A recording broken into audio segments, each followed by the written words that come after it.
All right, everyone. So Tommy Dreamer thinks that WWE could do a lot more with Otis. So this is what he said on Busted Open Radio. Otis is a star. Otis has always been a star. When Otis was in, you look at his trajectory in WWE. When he came up, heavy machinery, he really did steal the show then. He was the Money in the Bank winner. He's not your prototypical what a WWE superstar would look like, but the guy is an amazing amateur wrestler. The guy is an amazing entertainer.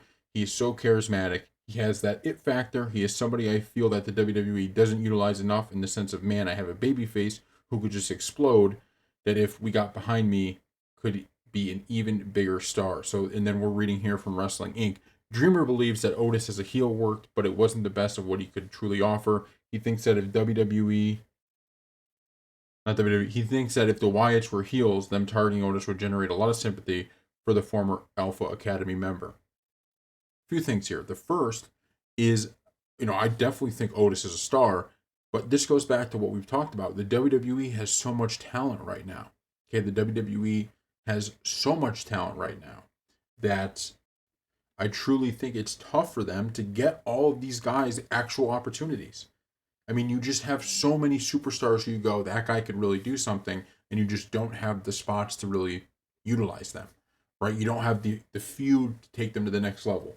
That's number two, or that's number one. Number two, I kind of disagree a little bit with Tommy Dreamer here in the sense I don't know if the babyface Otis is the best because I feel like with a babyface Otis as it is, it's almost he's a very funny character in many ways, right? He's a guy that seemingly isn't so sure of himself at times out there, and I think that's what's hurting his character, right? And sure, you can have a babyface that doesn't act that way, but I think him, kind of saying utilizing all this crap that he's been through and becoming a true heel, sort of in the way Chad Gable has done it, I actually think that may be the best spin on this because I think he could fit that mold just based off how the guy looks. He's an intimidating presence, right? And I think that usually is better for a heel.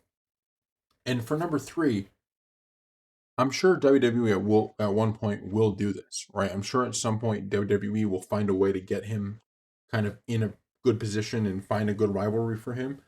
But as of right now, like I said, there's just where are the spots that you can make these rivalries happen, right? Because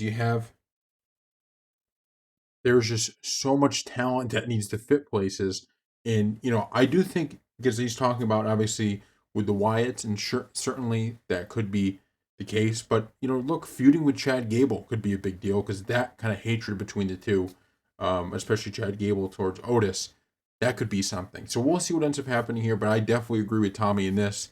Otis, the fans love him.